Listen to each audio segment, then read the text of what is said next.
So you know how we were talking about a second ago, Slim and possible opponents moving forward? Well, I had Slim on my channel. That's right. I got him before you did, Sensei. That's right. Yes, I reeled it. I gotta start interviewing these guys. I gotta hit them up and use my clout. We need to do it here. Use my connections. That's what we need to do. We just need to do it here. They know. Listen, I'll connect you. They know me.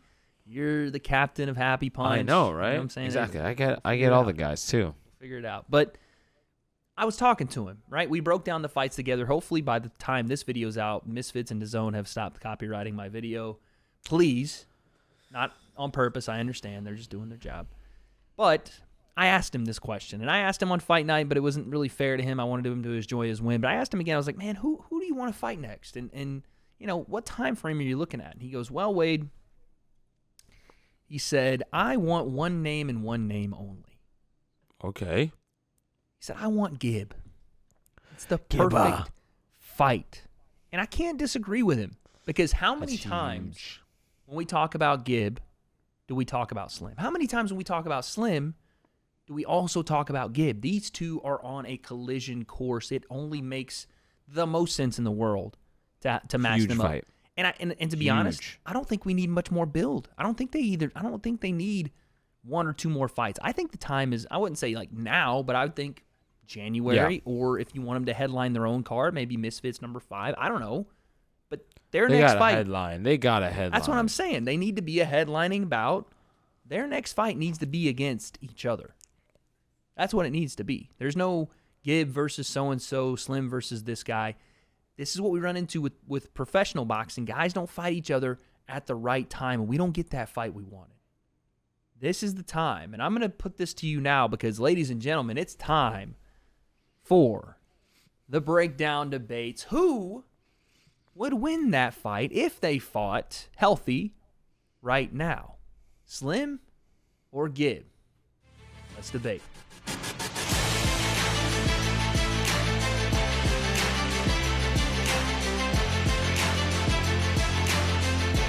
I'll be going first. Since last week I let you go first, I'm going to go first.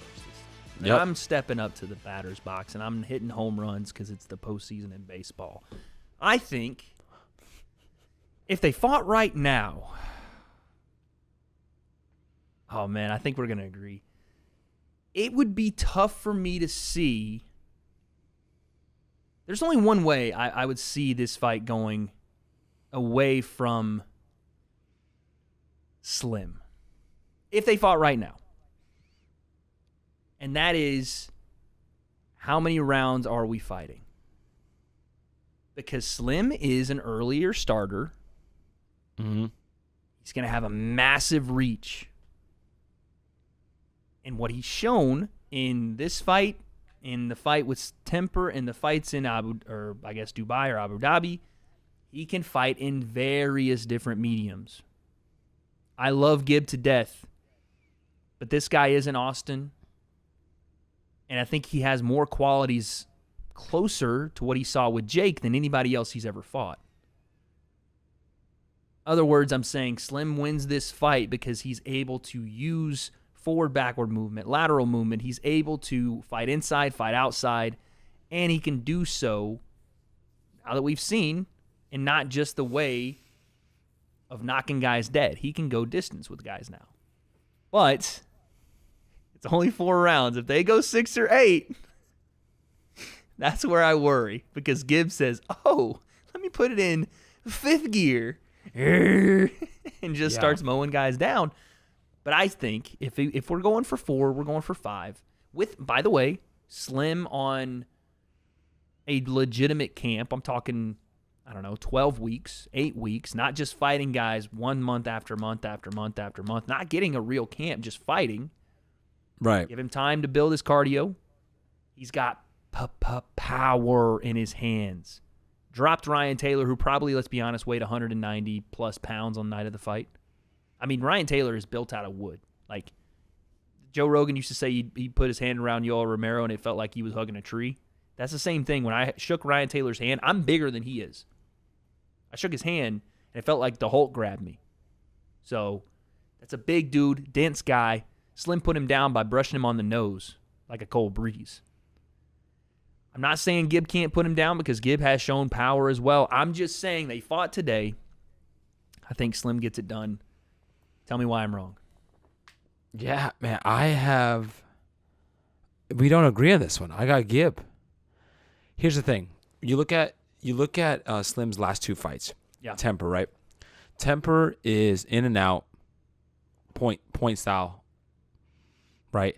Not really sitting on shots, not throwing big combinations with power at the end of the combo, right? Not looking to put you out, looking to control distance and movement. So Slim knew, okay, if I can make this a phone booth fight, I don't think Tommy can be able to get out of it, right? I'm going to have the advantage in there. Let me just make this close, make it ugly, and land my shots. And I think if like with Temper and Slim, if Temper was able to fight at his distance, Temper's really good. But as soon as you take him out of that, it's not the same guy. So we didn't see the Temper that we saw. Right. So Slim beat Temper, but he also didn't beat him at his game. Yep. Right? So not much adversity there. Right. Because Temper smooth in that sailing style. for Slim in that fight. Correct. Being able to close quarters. And then Ryan, tough as nails, but super raw still. Ryan tested him without having a lot of experience. That's fair. Correct. Not a lot of experience. Just kind of hoping to land shots, kind of chasing the angles, right? No setups. Just I'm looking and I'm shooting. Right. And Slim's able to slide out, slide back in, getting away with a lot of things, a lot of his, I think, mistakes that he was making, we could say defensively. Yeah. Getting away with a lot. He was very available. Yeah. But getting away with a lot because Ryan is not able, to take advantage of that. Yeah. Now, with Gib, I think the inside fighting that Slim has been able to use his advantage in his last two fights, I'm not sure he's going to have that same advantage. Right. So when Slim has gotten tired, he's been able to hang and clinch, and he's won that battle in his last two fights, which have kept him safe because the other guy didn't know what to do. Right. But if you get tired or you throw your hands down and you go forehead to forehead, head to chest with a guy like Gib, like we saw with Austin, and you think, oh, I'm good. It's a long night. Hung. Yeah. It's a long night. A little Leon Leon special come out. Yeah, a Leon literally. bodywork and hook special, son. And I think like what I saw with Ryan is like with Gib, right? There was too many times where I go, ooh, Slim's in trouble, but it's Ryan, so we can't take advantage of it. Yeah, Ryan's not experienced enough to figure out. But Slim is in danger right now, but he knows he can kind of get away with it. Right. In those situations. I'm like, oh, just do this, just do that, right? And I think someone like Gib is seeing that like, oh, no, I think let me get some of that. But very confident. There is that danger factor. But Gib's Ryan, right? Now too. Ryan, right? He's still new. Yeah. So the timing and stuff, right? Making those reads. To me, Gib isn't that. Gib is we saw in the last fight with Austin. He's no longer I'm just going to press forward. No, not at all. He's reading. He's feinting, right? He had a little bit of that with Austin in the beginning. As soon as he got caught, back to the it's game like plan. he said, I'm going to go back to what my coaches were telling me to do. Right. And we saw Gib reach his potential. He started to box. Yeah. Right? He started to put it together. And to me, it's like, okay, we saw, and I think a part of it is like, okay, we saw Gib get caught. So it's like, man, Slim can do that. But Austin has a little bit of a speed factor. Right? Austin has that ability to close gap, distance, push shots in there. And I think Slim uses timing more than he does speed. Timing beats speed. It does. Timing beats speed. It does beat it, but I don't know. His timing is being exaggerated, I think, a bit because of the like because Ryan's so new. Ryan walked on the shots for sure. Correct. Temper walked on. Well, didn't walk on, but Temper stayed in for shots as well. Right. But because of that area he's so new at. And I think the close quarter stuff, I think that Slim, in my opinion, Slim's going to try to keep it on the outside. You should. And if that doesn't work, I think it goes right into Gibbs' favor. Because if Gibbs able to close the gap and Slim's not like, oh, wait, I don't have the advantage here. I can't hang out and chill. Right. I got to work through this. And Gibbs a workhorse in there. Yeah, no, I agree. And Slim's trying to rest in there. I think, especially even if it's early, I'm not sure. Gibb looked, after he got knocked down and got back up, I was like, oh, this is different. Something different. Completely different. Yeah. And I think, I know the Ryan Taylor, and I know with Temper, but he didn't beat Temper. He saw Temper's hole, and he took it. I'm not sure if he decides to fight Temper's game, how he does, even today. It'd be tough. But that's the thing is Slim, here's where I think you're wrong. Slim is a very smart boxer. He understands. Yeah, he knows the game, yeah. When you say he found Temper's hole, that was for a reason, right? He saw some other. Yeah. He saw Kenny do some things that were like, oh, okay, simple for me to do. Let's see if Temper adjusts to it. And he was able to take advantage of it. And even mid-fight, he started to switch stance on his way in. He started to hide his right hand by switching southpaw and throwing his left hand as his lead punch to then switch orthodox and come over the top with a big right hand. Like he was doing things to confuse Temper, to put him in situations. I will say, Temper hadn't Slim been in. has some of the best eyes in the game, dude. I'm saying. Those big beady eyes. He got some of the best ones. But he can see. He does have some of the best ones in the game, He can see a lot of things, and he's able to adjust mid-fight. And so is Gibb. But let's look just competition for competition, right? Because Gibb has had some tough opponents. Gibb fought Jake when no one else wanted to fight Jake. Yeah. And unfortunately, it didn't go his way that night. I think the fight would be a little different now, a little bit. But Jake's obviously up the levels. He fought Taylor Holder, which, to be fair, we all thought Taylor was the guy, you know? Taylor's still sharp, man. And Taylor's loss looks that much better now, right? Like, he's still a sharp guy. Taylor is sharp. He's sharp. And he also fought Austin. Here's my thing. Outside of Jake, Slim is fighting guys sometimes 20 pounds bigger than he is. Yeah, bigger. And he's able to put these guys away. And it's not just a power thing either, right? He's able to put combinations on guys that are, in Temper's case, you could say at least somewhat experienced. In Ryan's case, you can't say that. But the ability for him to recognize Ryan wants to get in close, hold me, lay me on the ropes, work to my body, and keep his range. And then when he wasn't and when he got a little tired, to give a little bit back to Ryan Taylor. I would say the only thing that worries me about that fight for Slim isn't technique for technique, isn't skill for skill, because I think they're pretty much even in their own ways. Like, Gibb is going to be able to be, I think, a little more, sharp, where Slim's going to be a little more loose and keep those hands a little bit more by his sides and be able to kind of taunt a little bit and put himself in risky positions to get a risky reward. Like, Gibb's not going to put himself in the position Slim will to get the reward Slim wants, right? But I think at the end of the day, it would come down to, are we fighting at 4 or are we fighting at 8? Because if we fight at 4, Gibbs, I think, is not as quick a starter as Austin is, or as Slim is. I think Slim could come out fast, rack rounds early, and then hopefully with a right 12 to 8 week camp, because let's not forget, Gibb had a long layoff after the Taylor fight to be able to continue to get better. And that serves him, if you want to argue that time has served him better. But Slim hasn't had a layoff in a while, right? Not the last 2 fights. The last 3 fights have been boom, boom, boom. Yeah, they've been back-to-back. So him on a 12-week camp, Gibb on a 12-week camp, I think that the cardio issue wouldn't be as big. It would still be there. Gibb's going to have a better gas tank than 99% of the guys in the scene. It's just going to be that way. And technique for technique, they're somewhat even. I would say power goes to Slim just a bit. Not that Gibb can't put guys down, because we just watched him do it. But I think Slim putting guys down that are massive, like 20 pounds bigger than him, and able to do it with technique, and able to stay loose, and even get that second win. Now we've seen him go the distance. Competition levels, I would say, equal outside of the Jake fight.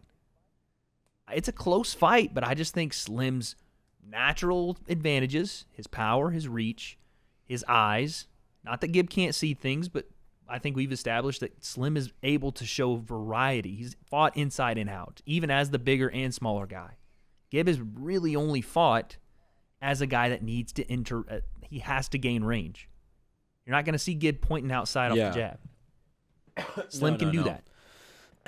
Yeah, but I still think I think since Austin got finished, but Austin is still like I would say very Austin dangerous. is technically as I don't know. Austin's technically skill-wise better than Ryan Taylor, sure. But is he better than Timper? Yeah. Does he do things more technically sound than Timper does? Well, he has different a toolbox. Like I think Austin I think both are offensively sharp, fast. I think both are also the defensively to throw not power as shots. Correct, not defensively responsible, but committed to power shots because he did drop Gib. Yeah, he'll commit more, I would say, for sure. Like on purpose. It wasn't like a just duck and chuck type thing. But Slim will also commit. Yes. And Slim will put himself in risky positions. And that could be good or bad, right? It absolutely could get him knocked out. I honestly almost see it the same way that I saw the Austin fight go. Really? Because Austin was committed to the power shots, thought he could get Gib again. Yeah.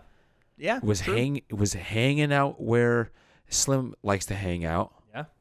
Right in that pocket. Problem is Austin searching doesn't move for his stuff. head. Austin does not move his head. Slim is good. Slim gets off the center. But the guys weren't able to find him. Yeah. And I just watch the knockdown with Ryan. They go throw for throw. It's a risky business. Austin Slim throws his right hand, Ryan throws his. Slim just barely gets off the center line. Left lead hand isn't anywhere near defensive position, but he's betting on that head moving and letting one rip. And if you look back to the way Slim is throwing punches, when I say he's getting away with it, is because even if Slim when he's committing to those punches, like you said, it's risky business. He lands it, he's good. He doesn't land it, he's still good against someone like Ryan Taylor because he couldn't take advantage of it. Same thing with Temper, because when Temper was in there in the pocket, Temper was just defensive. Yeah. So Ryan can just stand there and I know I'm here. As long as I'm throwing, I'm good. Austin thought the same thing because he cracked Gib. He goes, I'm going to go right back in there and throw. And Gib said, huh? Yep. No, I agree. And he couldn't pick up on that. Yeah. So, and I kind of see the similar thing from Slim. But would you say that Slim is as, I would say Slim's experience, should he get into a situation where he gets cracked with a shot for staying in too long, would then tell him, okay, I need to adjust, not the Austin route I think he would adjust. I would think he adjusts better than Austin. I don't think, I'm not saying Gib would do to Slim what he did to Austin, right. But we can't forget what he did to Austin. No, I don't at all. But Austin and also it was a smaller guy. Set up. What's the size difference there? How much Austin, difference? I think Austin came in at 63, 64. And Gib came in at 70. How tall is he? About as tall as Gib. Maybe a bit taller. Maybe a bit. I'm 5'10", 5'9". You're talking Slim at 6 feet. Talking Slim with the longest arms in the West or the East. Slim is, I will say, the thing is, Slim, his ability to throw straight punches, for him to throw, he's very good at anything straight line. He's got a perfect build for his size. And a nice hit, at 70, he's going to have a reach on most guys outside of Kenny. You know? But this is my... Kenny's long arms. Yeah, that dude's got John Jones arms. You're going to see that fight come down to two things, in my opinion, because skill for skill, they're similar.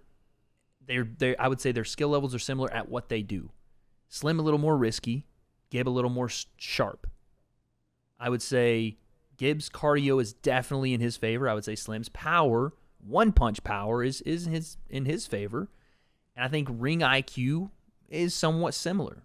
I think the Slim's ability to see in time versus Gibbs' ability to adjust methodically would be a difference.